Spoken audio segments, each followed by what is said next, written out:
Listo, muy buenos días a todos. Vamos a exponer sobre la aceleración en el espacio y tiempo cinemática de los arrancones con mi grupo. Lo primero que debemos tener claro son algunos fundamentos físicos y aparte tener en claro qué es la física. La física es la ciencia que estudia los diferentes fenómenos del universo y ahí existen tres fundamentos físicos que son unas dimensiones que son extremadamente fundamentales para entender el comportamiento de la física, que es el espacio, el tiempo y la energía. Aparte de esto, es muy común que en la física actual confundamos dos aceleraciones que son completamente diferentes, que como lo pueden ser la aceleración espacial y la aceleración temporal. Como vemos, la aceleración espacial, que es la fórmula número uno, depende únicamente de la velocidad y la distancia que se recorre, y la aceleración temporal depende únicamente de la velocidad y del tiempo. Entonces, con esto podemos concluir que estas dos aceleraciones son diferentes y que no se deben confundir ya que pueden ocasionar diferentes errores. Análisis de objetos acelerados y con fricción. Se han realizado experimentos con un carro de fricción y una pelota en caída libre.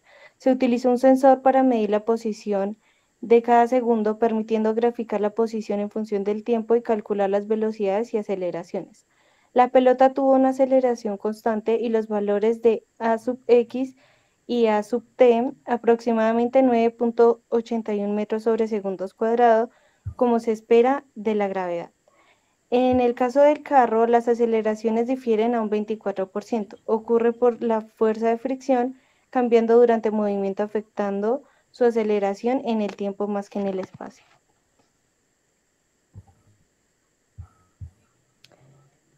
La gráfica muestra la posición contra el tiempo. En la gráfica, la línea verde representa la posición de la pelota en caída libre y la línea roja muestra el comportamiento del carro con fricción.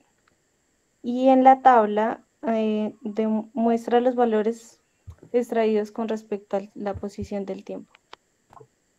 El top fuel dragster en los arrancones es capaz de acelerar hasta un cuarto de milla en menos de 5 segundos. Iniciando y durante su aceleración se pueden apreciar dos fases importantes en el movimiento, las cuales serían la fase de tracción y la fase de potencia.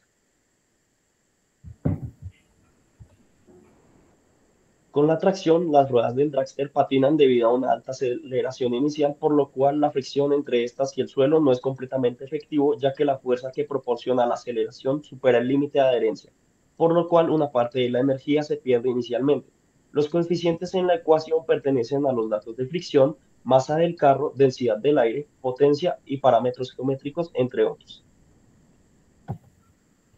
La segunda fase inicia cuando las ruedas dejan de patinar, ya que la fricción vuelve a afectar a las llantas y toda la fuerza producida por el motor se transmite de manera eficiente al suelo.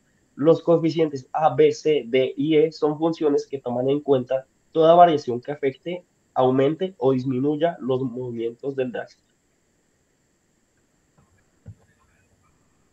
El sistema de cronometraje del dragster denominado TSI 2000 utiliza fotoceldas conectadas a una PC especializada que recibe señales de sensores ubicados en puntos clave de la pista, siendo 60 pies, 330 pies, un octavo de milla, 1000 pies y un cuarto de milla. Entonces, ya sabiendo esta información, tenemos como la validación del modelo en donde podemos, por medio de estos datos reales, evidenciar cuál es el cambio, la razón de cambio de todos los datos frente a la aceleración. Obviamente, solucionando y viendo cuál es la aceleración media de un auto que después de arrancar y recorrer una distancia X alcanza una velocidad. Y también cuál es la aceleración media de un auto que después de arrancar en un tiempo t consigue moverse a una velocidad v. En este caso, nos damos cuenta que podemos captar la aceleración como lo hacía el carro Dragster, el cual podía acelerar entre 1 a 5 segundos a 44,7 metros sobre segundos, los cuales equivalen a 160,92 kilómetros por hora. Esto nos da una velocidad final también a 143 metros sobre segundos y nos permite ver cómo captaron, o bueno, la pregunta es cómo captaron la aceleración y la velocidad de este vehículo y lo hicieron por diferentes artefactos o dispositivos, los cuales fueron sensores, un sensor sonar, el cual podía cuantificar por medio de un sonar el movimiento a 60 Hz conectado a una interfaz de 500 Pasco acoplado a una PC. Por medio de la interfaz se enviaban los datos y por medio de la PC podíamos pues procesar la información para poder sacar todas las fórmulas correspondientes. La fotocelda es utilizada también en las pistas de carreras, en donde mide la velocidad de los autos también de la misma forma mediante un software o hardware, el cual permite procesar la información y sacar su razón de cambio.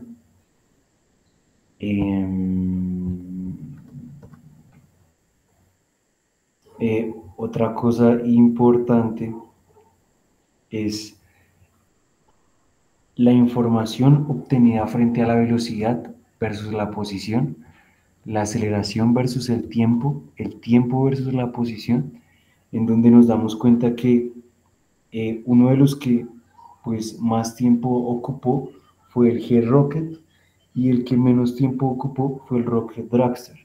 Estos fueron varios vehículos a los cuales pues se hizo una tabla de velocidad, aceleración y tiempo, en donde pues se veía la diferencia entre estos datos obtenidos entre posición, velocidad y aceleración.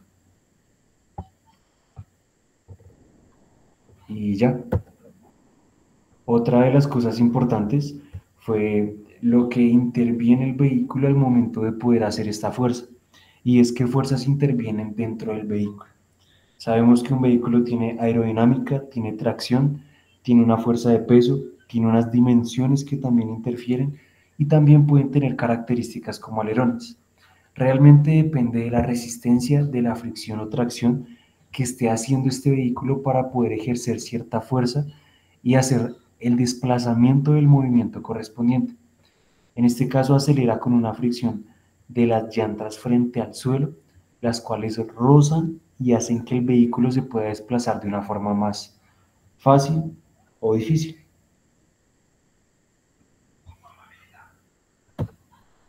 De esta forma realizamos la validación de los datos con los datos obtenidos en cada momento. Bueno, ahora vamos a analizar un caso controvertido que ocurrió en la realidad. La revista Popular Science en 2002 sacó unos datos sobre una carrera de dragsters. La controversia surge tiempo después cuando el físico Riveros cuestionó la validez de estos datos al encontrar inconsistencias en las gráficas que él hizo de posición y velocidad. Aquí podemos ver los datos y la gráfica. En la gráfica podemos ver que, digamos, los tres primeros puntos, ambos tienen un crecimiento lineal. Y eso no puede ser, ya que un movimiento uniforme, digamos, que es un cambio en la posición de manera lineal, debe tener una velocidad constante. Pero aquí la velocidad está aumentando también. Entonces el físico Rivero nos dice que, o dijo en su análisis, que estos datos pues son dudosos gracias a esto. Pero el autor del artículo cual estamos exponiendo nos dice que el artículo que el análisis hecho por Riveros es incorrecto, que por River es incorrecto, ya que debemos hacer un análisis en base a los cambios de velocidad sobre el tiempo y analizando también lo que está sucediendo físicamente en el espacio donde está ocurriendo el hecho. Con las ecuaciones vistas anteriormente podemos hacer unas tablas de la aceleración en función del tiempo y aceleración en función de la posición, y podemos ver que el dragster acelera mucho al inicio. Como se dijo anteriormente, aquí las ruedas estaban patinando, no estaban haciendo tracción, es decir, la energía se estaba desperdiciando y no se estaba transformando en movimiento. Cuando deja de desacelerar, la velocidad aumenta, como lo vimos en la gráfica anterior. Y aquí también podemos ver que gracias a que la tracción y las ruedas comenzaron a hacer su trabajo, la aceleración vuelve a aumentar de una manera ligera. En conclusión, podemos decir que los movimientos reales rara vez son tan simples. En los espacios académicos usualmente se nos enseña ejemplos de movimientos ideales, pero en la realidad eso casi nunca pasa. También es necesario recalcar que se debe hacer un análisis más en profundidad, tomando en cuenta los cambios en el tiempo, junto al espacio físico en el que está ocurriendo, para poder hacer un análisis que nos lleve a una mejor conclusión de los datos. Eso es todo. Gracias por prestar atención y por el tiempo.